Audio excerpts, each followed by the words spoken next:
शुरू करते हैं बजट घाटे एक प्रकार से।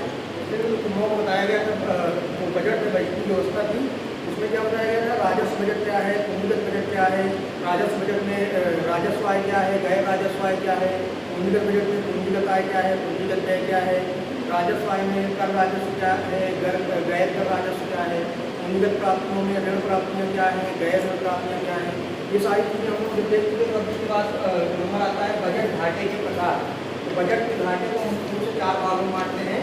पहला होता है बजट घाटा, दूसरा होता है राजस्व घाटा, तीसरा होता है प्रभावपूर्ण राजस्व घाटा, चौथा होता है प्राथमिक घाटा। लेकिन जो भारत सरकार का बजट आता है इसमें हम लोग देखेंगे तो मुख्य रूप से 4 प्रकार के बजट घाटे मिलते हैं। एक होता है राजस्व घाटा, प्रभावपूर्ण राजस्व घाटा, राजकोषीय घाटा, प्राथमिक घाटा और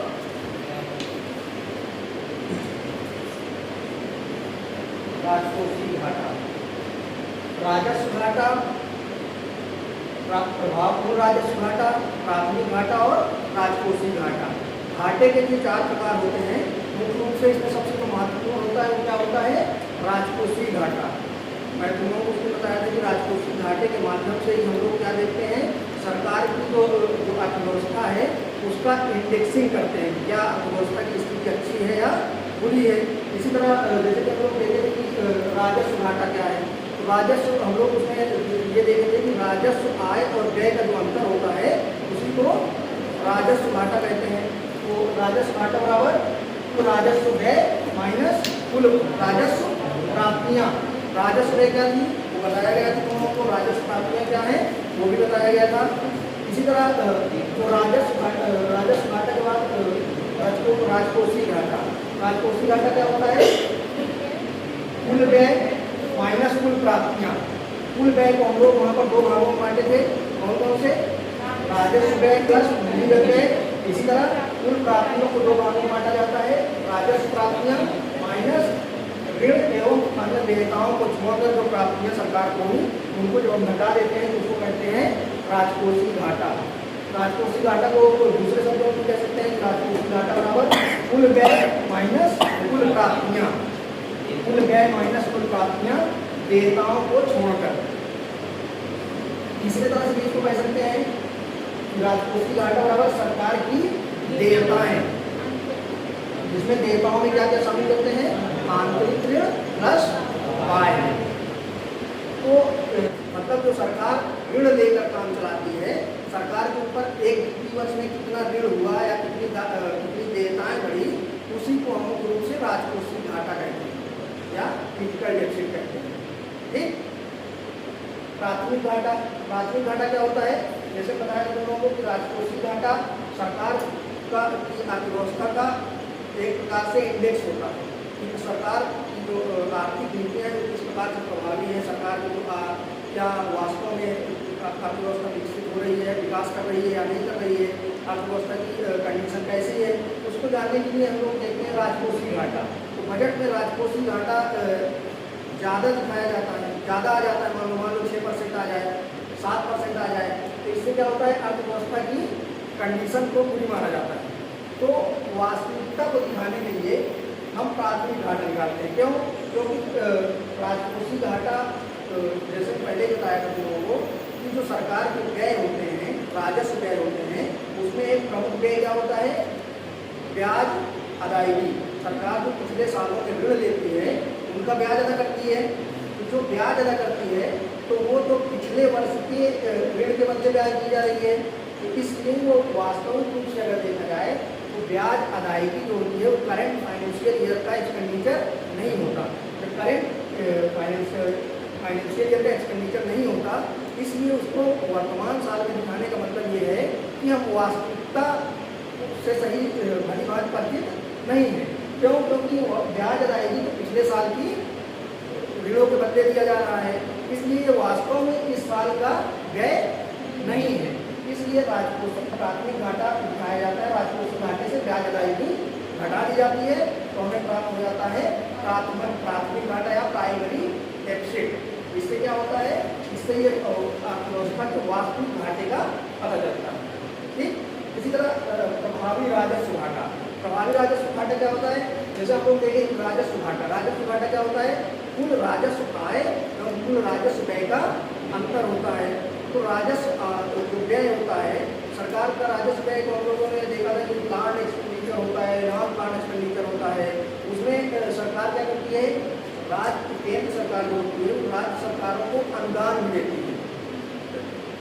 तो जो पैसा अनुदान में दिया जाता है वो भी केंद्र सरकार के द्वारा दिया जाता है। जब केंद्र सरकार के द्वारा राज्यों को दे दिया जाता है उससे क्या होगा? केंद्र सरकार का जो राजस्व घाटा है वो ज़्यादा आ जाता है। मतलब केंद्र सरकार से पैसे राज्य सरकारों को भी हस्तांतरित किए जाते हैं, लेकिन वो काउंट कहाँ होता है? केंद्र सरकार के घाटे को दिखाता है। लेकिन अगर वास्तव में देखा जाए तो जो सरकार जो अनुदान के रूप में राज्यों को देती है वो एक प्रकार से केंद्र सरकार का नहीं है, वो तो राज्य सरकार का है, राज्य सरकार के कल्याण के लिए दिया गया। इसलिए राजस्व घाटे की सही स्थिति ज्ञात करने के लिए कि जो केंद्र सरकार का घाटा है राजस्व घाटा या रेवेन्यू डेफिसिट, उसको ज्ञात करने के लिए सरकार क्या करती है? राजस्व घाटे से जो राज्यों को अनुदान दिया जाता है उसको घटा देती है। तो हमें क्या प्राप्त हो जाता है? प्राइमरी डेफिसिट, प्रभावी राजस्व घाटा। का जो अनुच्छेद 75 है वो प्रावधान करता है कि जो सेंट्रल गवर्नमेंट है वो स्टेट गवर्नमेंट को अनुदान दे सकती है या दूसरे माध्यम से, जैसे पहले योजना आयोग था, योजना आयोग के माध्यम से सरकार अनुदान देती है, या वित्त आयोग के अनुशंसा के आधार पर सरकार केंद्र सरकार राज्य सरकारों को अनुदान देती है। शासन व्यवस्था में संविधान के कुछ अनुच्छेद इसी वित्तीय रिलेशन से संबंधित है। वित्तीय रिलेशन से संबंधित इसलिए है क्योंकि सेंट्रल गवर्नमेंट के जो इनकम के स्रोत हैं वो ज़्यादा है और राज्य के स्रोत कम है। सेंट्रल गवर्नमेंट देशों से ऋण ले सकती है लेकिन राज्य सरकारें देशों से ऋण नहीं ले सकती। इसलिए यह आवश्यक हो जाता है कि राज्यों को उनकी आर्थिक क्रियाओं को सुचारू रूप से संचालित करने के लिए केंद्र सरकार को वित्तीय सुविधाएं या वित्तीय सहायता उपलब्ध कराए। तो इसलिए सरकार जो अनुदान देती है उसको जो केंद्र सरकार के अनुदान जो राज्यों को अनुदान दिया गया उसको जब हम राजस्व घाटा से घटा देते हैं तो क्या बन जाता है? प्रभावी राजस्व घाटा। क्लियर हो गया? बजट घाटा, बजट घाटे का मतलब कुल बजट से माइनस कुल बजट प्राप्तियां। राजस्व घाटा बराबर कुल राजस्व व्यय माइनस कुल राजस्व प्राप्तियां। राजकोषीय घाटा बराबर कुल व्यय माइनस कुल प्राप्तियां। यानी कह सकते हैं सरकार की जो ऋण देयताएं हैं उसको हम क्या कहते हैं? राजकोषीय घाटा या फिजिकल डेफिसिट। ठीक, प्राथमिक घाटा क्या होता है? राजकोषीय घाटा माइनस ब्याज अदायगी। प्रभावी राजस्व घाटा क्या होता है? राजस्व घाटा माइनस राज्यों को दिया गया अनुदान। ठीक, तो ये घाटे के विभिन्न प्रकार। तो देखते हैं भारत में वित्तीय प्रशासन, इसका थोड़ा सा संवैधानिक प्रावधान पढ़ लेते हैं। जैसे सर जी मार्कर बंद कर लीजिए, बजट में आप कह रहे थे क्वेश्चन कैसे बनेगा, मैंने आप बता रहे थे। हाँ, तो बजट में उसने बताया कि जैसे मान लो बोलेगा कि वित्तीय वर्ष 2023-24 में राजकोषीय घाटा कितना परसेंट है? हाँ, उसके बाद जैसे पूछिए राजस्व घाटा कितना है, या पूछ लेगा कि राजस्व घाटा की परिभाषा बताओ, या परिभाषा क्या तुम लोगों को अपनी क्वेश्चन लास्ट में बताऊंगा, 7-8 क्वेश्चन 10 क्वेश्चन, उससे तुम लोगों को आइडिया हो जाएगा किस तरह के क्वेश्चन पूछे गए हैं और किस तरह के क्वेश्चन पूछे जा सकते हैं। ठीक, जैसे मान लो कि चालू वित्तीय वर्ष में अगर राजकोषीय घाटा इसमें पूछ लेता है कि राजस्व घाटा इसमें कितना है, तो कितना है इसमें राजकोषीय घाटा? बजट में लोग पढ़े होंगे 4.1%। राजस्व घाटा कितना है? 4.1%। और प्रभावी राजस्व घाटा कितना है? 2.9%। राजकोषीय घाटा कितना है? 6.4%। प्राथमिक घाटा कितना है? 3%। ये सब चीजें पढ़ने के लिए तुम लोगों को जरूरत नहीं है, विस्तार बना दिया। ये सिर्फ तुम लोगों को अभी क्या पढ़ना है? अभी कंसेप्ट पढ़ने की जरूरत है। क्यों? क्योंकि अभी तुम लोगों को एग्जाम नहीं देना इस साल। ठीक, जब एग्जाम देना होगा तब हर साल बजट आता है, तो बजट तुम्हें पूरा विस्तार से पढ़ना पड़ेगा। इसलिए मैं अपनी बार करंट बजट नहीं पढ़ा रहा हूँ, नहीं अब तक पढ़ा चुका होगा बजट, इसलिए करंट वाला नहीं पढ़ा रहा हूँ क्योंकि अभी तुम लोगों के काम का कुछ है ही नहीं, फालतू समय खराब करना होगा। क्योंकि अगर कोई एग्जाम होता तब तो उसका इंपॉर्टेंस रहता, लेकिन जब अभी एग्जाम देना नहीं है उससे अच्छा बेहतर यही तुम लोग कंसेप्ट पे ज़्यादा फोकस करो। और कंसेप्ट करंट आता तो उसमें अभी प्रशासन, वित्तीय प्रशासन में बजट ही एक महत्वपूर्ण अस्त्र माना जाता है। बजट के माध्यम से पहले क्या होता है, वित्त मंत्रालय या नीति आयोग दोनों मिलकर उसका एक विभाग होता है वित्त मंत्रालय का, वो लोग क्या करते हैं, बजट को तैयार करते हैं। बजट जब तैयार हो जाता है तो फिर संसद में प्रस्तुत किया जाता है। संसद में जब प्रस्तुत किया जाता है तो उस दिन बजट में चर्चाएं नहीं होती। मुख्य रूप से यह अनुपात करने की जरूरत है। जैसे कि हम लोग जानते हैं कि पढ़े होंगे तुम लोग, सरकार की 3 नीतियाँ होती हैं, संचित निधि, लोक लेखा निधि और आकस्मिक निधि। ठीक, संचित निधि संविधान के अनुच्छेद 266 के तहत है, 266। लोक लेखा निधि 266 266 आकस्मिक निधि 67। अनुच्छेद 267। अब इसमें क्या है, संचित निधि क्या होती है, लोक लेखा निधि क्या होती है, आकस्मिक निधि क्या होती है, पहले ये समझने की जरूरत है। संचित निधि क्या होती है, सरकार की जितनी भी प्राप्तियां होती हैं, जितना भी रेवेन्यू होता है, वो सब किसमें जाता है, संचित निधि में जाता है। संचित निधि में कुछ आय भी होती हैं और इसमें कुछ भारित व्यय भी होते हैं। भारित व्यय का मतलब, जैसे तो हम लोग पढ़ते हैं राष्ट्रपति का वेतन इस पे भारित है, भारत की संचित निधि पर। इसी तरह मुख्यमंत्री मुख्य न्यायाधीश का वेतन इस पे भारित है संचित निधि पर। तो इस तरह संचित निधियाँ जो हैं, उनसे जो सरकार की प्राप्तियाँ होंगी, एक प्रकार से सरकार का खजाना है, जो भी सरकार की इनकम की प्राप्तियाँ हैं वो कहाँ जाएंगी, संचित निधि में जाती हैं। और जो संविधान के तहत सरकार के संचित निधि पर भारित व्यय हैं, वही इसमें से व्यय किए जाते हैं। इसी तरह अनुच्छेद 266 के तहत होता है एक पब्लिक अकाउंट। और संचित निधि से सरकार को धन निकालने के लिए क्या जरूरत होता है, इसके लिए विनियोग विधेयक लाया जाता है। बिना विनियोग विधेयक के सरकार संचित निधि से 1 रुपये भी निकाल नहीं सकती है। तो इसके लिए संसद में बाकायदा बजट प्रस्तुत किया जाता है। बजट के माध्यम से ही विनियोग विधेयक लाया जाता है।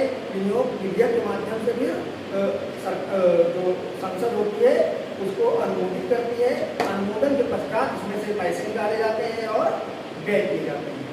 ठीक, जो लोक लेखा निधि और या पब्लिक अकाउंट होता है, ये भी एक प्रकार की सरकार जो जनता है, ये उसका पैसा होता है। सरकार के पास जनता का पैसा एक तरह से इसमें जमा होता है। जैसे तुम लोग देखे होंगे कुछ लघु बचत योजनाएं सरकार चलाती है। जैसे जो डाक विभाग है, डाक विभाग के कुछ बचत योजनाएं चलती हैं। जो डाक विभाग में जो बचत योजनाएं चलती हैं, वो सारी जो सरकार की इस निधि में जाती है। मतलब जो जनता के द्वारा सरकार छोटी छोटी बचतों के माध्यम से पैसा इकट्ठा करती है, वो कहाँ जाती है, लोक लेखा निधि। सरकार इससे व्यय कर सकती है, लेकिन शर्त यह होती है कि एक निश्चित समय सीमा के बाद सरकार को पुनः इस फंड में पैसे ट्रांसफर करने पड़ते हैं। तो एक प्रकार से सरकार के लिए आकस्मिक कारणों के लिए, आकस्मिक क्या मतलब, जब जरूरत पड़ती है तो सरकार लोक लेखा निधि से पैसे निकाल सकती है। उसके लिए संसद के अनुमोदन की आवश्यकता नहीं होती, किंतु सरकार को एक निश्चित समय सीमा में उसको आकस्मिक निधि जो होती है, आकस्मिक निधि का मतलब होता है जब कभी कुछ ऐसा फंड रखा जाए इस निधि के तहत। एक प्रकार से 3 अकाउंट है सरकार के। ठीक, सरल शब्दों में अगर कहो, एक प्रकार से 3 अकाउंट है। अकाउंट नंबर 1 संचित निधि, जिसमें सरकार की जो आय जितनी भी प्राप्तियां हैं वो रखी जाएंगी, जो सरकार की इनकम है वो रखी जाएंगी। दूसरे में जो जनता का पैसा है, जो छोटी छोटी बचत या अन्य योजनाओं के माध्यम से सरकार तक पहुंचा है, उसमें उसको रखा जाएगा। तीसरा वाला एक फंड है आकस्मिक। आकस्मिक का मतलब होता है एक ऐसे फंड की व्यवस्था की जाए तो मान लो कभी जरूरत, कोई ऐसी परिस्थिति आ जाए कि ज़्यादा जरूरी हो पैसा, और उस समय संसद भवन में संसद ना चल रही हो या संसद से पैसा निकालने में बाधा आ रही हो, तो उस समय हम तुरंत इसको यूज कर सकते हैं। तो इसके लिए सरकार ने 500 करोड़ रुपए इसमें एक प्रकार का फंड डाल रखा है कि अगर कभी भी आकस्मिक कारण आएंगे या आकस्मिक परिस्थितियाँ आएंगी तो क्या करेंगे, हम इसमें से पैसे निकाल सकते हैं और उसको व्यय कर सकते हैं। निधियों को पैसे निकाले कैसे जाते हैं, उसके लिए लाया जाता है विनियोग विधेयक। भारतीय संविधान के अनुच्छेद 114 में विनियोग विधेयक की बात की गई है, लेकिन अनुच्छेद 113 भी विनियोग विधेयक से ही संबंधित है। उसको जब तुम लोग डिटेल में पढ़ोगे जानोगे।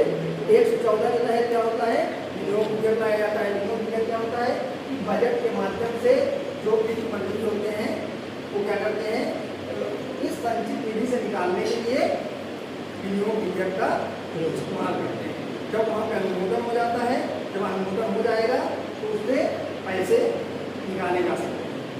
कटौती प्रस्ताव क्या है, जब लोकसभा में अनुदान के लिए मांग रखी जाती है, तो मतलब जैसे कि जो वित्त मंत्रालय वित्त मंत्री हैं वो जो बजट के माध्यम से संसद के समक्ष मांग रखते हैं कि इस बजट इस मद के लिए हमें इतना पैसे की जरूरत या इस योजना के लिए इतने पैसे की जरूरत, तो वहाँ पे क्या होता है, लोकसभा अनुदान से संबंधित कटौती प्रस्ताव आ सकती है। कटौती प्रस्ताव मतलब जो विपक्षी नेता होते हैं या विपक्षी सांसद होते हैं या उनके द्वारा लाया जाता है एक प्रकार से असहमति व्यक्त करने के लिए। उसमें एक्चुअल रूप से कटौती नहीं हो सकती, क्योंकि जब संसद अगर पारित कर चुकी है विनियोग विधेयक तो उसको कटौती नहीं कर सकते। कटौती का मतलब ये हुआ कि सरकार का गिर जाना। जैसे अविश्वास प्रस्ताव हम लोग देखते हुए चल रहा था 2-3 दिन पहले ना, तो अविश्वास प्रस्ताव क्या होता है कि संसद में यह दिखाया जाता है कि सरकार बहुमत में है कि नहीं है। तो इसलिए अगर विनियोग विधेयक गिर गया तो इसका मतलब सरकार बहुमत में नहीं है। लेकिन फिर भी कटौती प्रस्ताव इसलिए लाया जाता है ताकि जो विपक्षी दल है या विपक्षी नेता सांसद है वो यह व्यक्त कर सके कि जो योजना है वह उनसे असहमत है या सहमत नहीं है। इसके लिए 3 प्रकार की कटौती होती है। एक होती है नीतिगत कटौती, नीतिगत कटौती इसको कहते हैं पॉलिसी कट। दूसरा क्या होता है, आर्थिक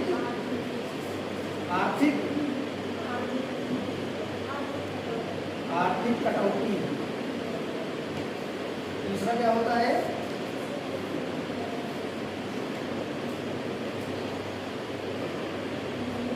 सांकेतिक कटौती। सांकेतिक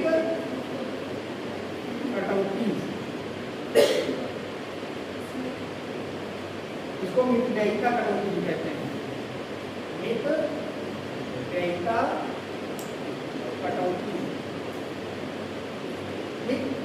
नीतिगत कटौती मतलब पॉलिसी कट, आर्थिक कटौती मतलब इकोनॉमिक कट, सांकेतिक कटौती मतलब टोकन कट। अब ये तीनों होती क्या है, जब नीतिगत कटौती लाई जाती है तो इसका मतलब ये है कि जो विपक्षी सांसद होते हैं या विपक्षी नेता होते हैं वो सिर्फ यह दिखाने कहते हैं, इसमें यह कहते हैं कि इसमें 1 रुपये की कटौती कर दी जाए, 1 रुपये की कटौती कर दी जाए। मतलब कहने का कि जो 1 रुपये की कटौती का मतलब कुछ नहीं है। कटौती का मतलब सिर्फ ये है कि जो विपक्षी नेता है वो इस नीति से जो भी योजना है या जो भी नीति है उससे पूरी तरह से सहमत नहीं है या उसको वह अनुमोदित करना नहीं चाहता है।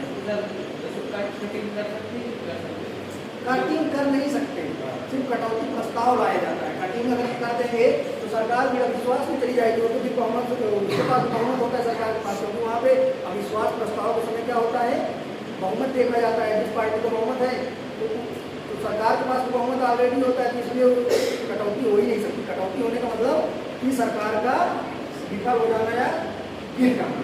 लेकिन एक प्रकार का प्रस्ताव होता है सांकेतिक रूप से कि जो विपक्षी नेता हैं वो एक प्रकार से इससे असहमति व्यक्त करते हैं या जो पॉलिसी है उसको वो अनुमोदित नहीं करते हैं।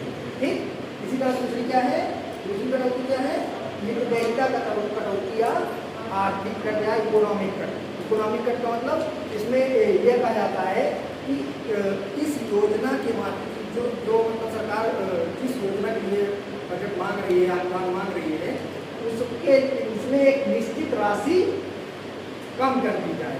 मतलब एक प्रकार से कहने का ये है इसका कि जो सरकार के व्यय हैं उनको नियंत्रित करने का एक ये तरीका है। व्यय को ये जो संसद है या लोकसभा है वो यह कह सकती है कि इन योजनाओं में इतनी कमी कर दी जाए, इतने पैसे की कमी कर दी जाए। तो एक निश्चित राशि होती है यहाँ पर, यहाँ पर 1 रुपये होगा, यहाँ पर एक निश्चित राशि जो वो सुझाएंगे, निश्चित राशि। इसी तरह सांकेतिक कटौती, इसको कहते हैं टोकन कट। टोकन कट का मतलब यही होता है, ये भी एक प्रकार से असहमति व्यक्त करने का तरीका है।